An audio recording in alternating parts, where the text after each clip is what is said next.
Assalamualaikum warahmatullahi wabarakatuh. Di sini saya akan membahas tentang dinamika dan tantangan Pancasila sebagai dasar negara. Pertama, mari kita bahas terlebih dahulu apa itu Pancasila. Pancasila merupakan pokok landasan atau dasar bagi ideologi bangsa Indonesia.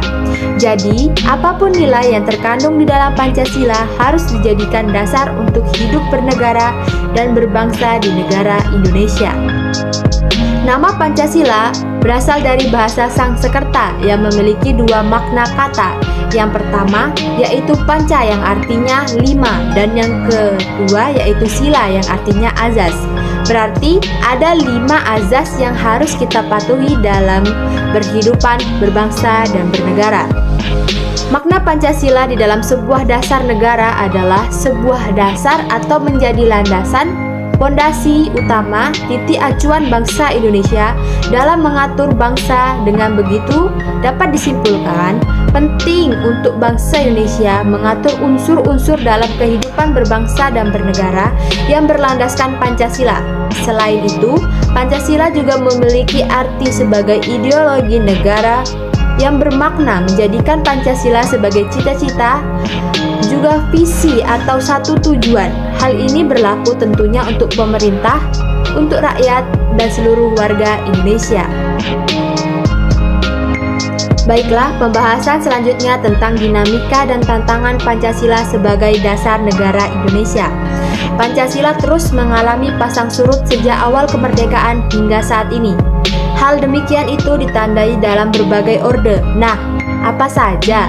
Saat ini kita akan membahas mulai dari orde pertama hingga orde terakhir nanti.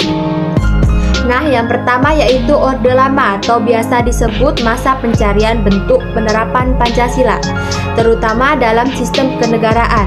Hal ini terbagi menjadi 3 periode. Yang pertama, periode pertama pada tahun 1945 sampai 1950, di mana Pancasila terus menghadapi berbagai masalah. Yang pertama yaitu ditandai dengan adanya upaya-upaya untuk menggantikan Pancasila itu sebagai dasar negara. Yang kedua, adanya pemberontakan Partai Komunis Indonesia di Madiun yang dipimpin oleh Musso dan ingin menggantikan Indonesia sebagai negara Soviet Indonesia yang berlandaskan dari sistem komunis. Yang kedua yaitu periode kedua pada tahun 1950 sampai 1959 yang ditandai dengan 3 hal. Yang pertama yaitu adanya ketika penerapan Pancasila itu lebih diarahkan kepada ideologi liberalisme yang tidak menjamin stabilitas pemerintah. Periode ini ditandai dengan penerapan Pancasila keempat, yaitu tidak lagi diperlakukannya musyawarah atau mufakat, melainkan voting atau suara terbanyak.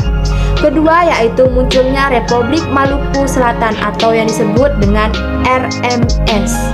Yang ketiga, adanya tanda bahwa pemerintah mengeluarkan dekret presiden pada tahun 1959 yang berisikan bahwa tidak berlakunya konstitusi dan tidak berlakunya lagi Undang-Undang Dasar 1945.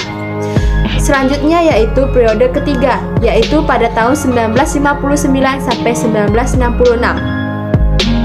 Periode yang dikenal sebagai demokrasi terpimpin, yaitu demokrasi yang dipimpin oleh seorang presiden, yaitu Presiden Soekarno. Terjadi penyimpangan penafsiran Pancasila. Setelah mengetahui Orde Lama, selanjutnya kita akan membahas tentang Orde Baru pada tahun 1966 sampai 1968, yaitu yang biasa disebut dengan masa transisi singkat pada masa Presiden Soeharto. Pada masa Presiden Soeharto, Pancasila ditempatkan dengan setinggi-tingginya dan sangat kuat, yaitu dilaksanakannya P4, yaitu pedoman penghayatan pengamalan Pancasila dalam kehidupan sehari-hari. Selanjutnya pada masa reformasi, yaitu di mana masa Pancasila dikenal sebagai dasar dan ideologi bangsa, terus menghadapi berbagai tantangan, terus menghadapi pasang surut. Berbagai tantangan terus bermunculan. Pada penyelenggaraan negara enggak mewacanakan tentang Pancasila sempat hilang dari kurikulum pembelajaran nasional. Tidak sampai di sana, Sehingga saat ini Pancasila memiliki tantangan-tantangan tersendiri baginya, mulai dari tantangan globalisasi yang dapat melunturkan nilai-nilai Pancasila di dalam negara ini.